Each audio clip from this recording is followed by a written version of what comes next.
Hi friend, তোমরা সবাই কেমন আছো? আশা করি সবাই ভালো আছো।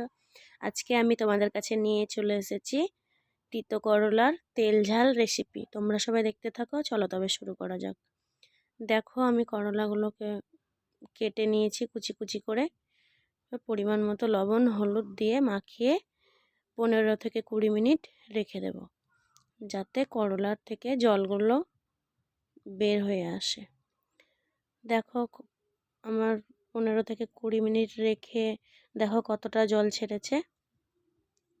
এরপর আমি উনুনে কড়াই বসিয়ে দিয়েছি, কড়াইয়ে তেল দিয়ে করলাগুলো ভালো করে ভেজে নিচ্ছি। ততক্ষণ করলা ভাজতে ভাজতে আমি একটা মশলা তৈরি করে নেব।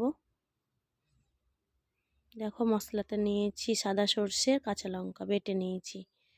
দেখো, করলাগুলো প্রায় ভাজা হয়ে এসছে। এরকমভাবে তোমরাও ভেজে নেবে। এই রেসিপি গরম গরম ভাতের সঙ্গে খুবই ভালো লাগে খেতে। দেখো, নামিয়ে নিয়েছি।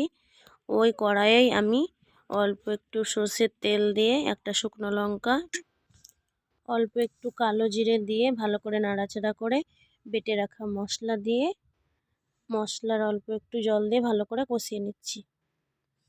পরিমাণ মতো লবণ, পরিমাণ মতো হলুদ, কালারের জন্য কাশ্মীরি লঙ্কার গুঁড়ো দিয়ে ভালো করে কষিয়ে নেব মশলাটাকে।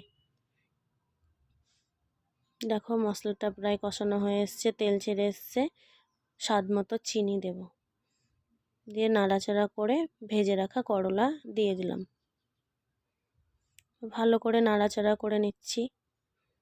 তোমরাও এরকমভাবে বাড়িতে সবাই তৈরি করে খাবে, আশা করি খুবই ভালো লাগবে।